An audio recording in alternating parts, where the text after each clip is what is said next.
ನಮಸ್ಕಾರ ಎಲ್ರಿಗೂ. ಅಸ್ಸಲಾಮ್ ಅಲೈಕುಮ್. Happy new year. ಹೊಸ ವರ್ಷ ಏನು ಫರಕ್ ಆತ, ಏನು ಡಿಫ್ರೆನ್ಸ್ ಅನ್ನಿಸ್ತು. ಎಲ್ಲೊಬ್ರು ಕೆಲವೊಬ್ರು ಪಾರ್ಟಿ ಮಾಡ್ತಾರೆ, ಕೆಲವೊಬ್ರು ಪಟಾಕಿ ಹಾರಿಸ್ತಾರೆ, ಸಮಥಿಂಗ್ ನಮಗೆ ಮಾಡ್ತಾರೆ, ಅವ್ರ ಖುಷಿ ಇರ್ತೀನಿ. ಬಟ್ ಏನು ಚೇಂಜ್ ಆಯ್ತು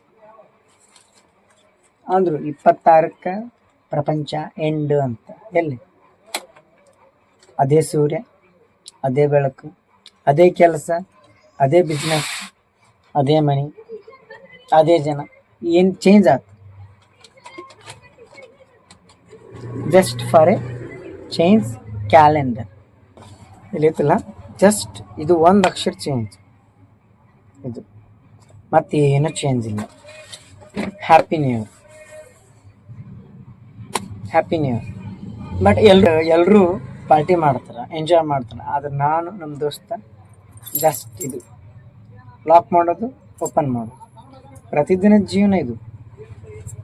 ಹೊಸ ವರ್ಷ ಏನು ಡಿಫ್ರೆನ್ಸ್ ಇಲ್ಲ. ದುನಿಯಾ ಖತಮ್, ಕ್ಲೋಸ್, ಏನೂ ಆಗಲಿ. ಸುಮ್ಮೊಂಥರ ಹುಟ್ಟಿಸಿದ್ರೆ, ಅದನ್ನು ಕ್ರಿಯೇಟ್ ಮಾಡಿದ್ರು. ಈ ವರ್ಷ ಯಾರು ಹೆಂಗೆ ಅದಾರ, ಮನ್ಯಾನವ್ರು, ಹೊರಗ್ಲವರು, ಯಾರಿಗೂ ನಾವು ಹೆಂಗಿರಬೇಕು ಎಲ್ಲಾರ್ದು ಬನ್ನನು ಬಹಿರಂಗ ಪಡಿಸ್ಬಿಡ್ತು. ಇನ್ನೊಬ್ರು ಕೂಡ ನಾವು ಹೆಂಗೆ ಮಾತಾಡಬೇಕು, ಹೆಂಗಿರಬೇಕು ಅನ್ನೋ ವಿಚಾರ ತಲೆಯಾಗ ಬರುವಂಗೆ ಮಾಡಿಬಿಡುತ್ತೆ ಈ ಹೋದ ವರ್ಷ.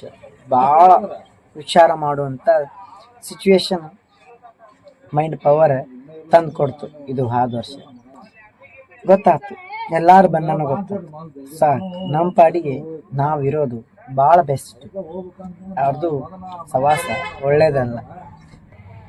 ಮನೆಯಲ್ಲರ ಇರಲಿ, ಹೊರಲರ ಇರಲಿ, ಯಾರಿಗೂ ಹೆಂಗಿರ್ಬೇಕಂತ ಎಲ್ಲ ತಿಳಿಸ್ಕೊಟ್ಬಿಡ್ತು ಈ ಹೋದ ವರ್ಷ. Happy new year, wish you happy new year. ಏನು ಚೇಂಜಸ್ ಇಲ್ಲ. ಕೆಲವೊಬ್ರು ಜನರು ಅಂದರು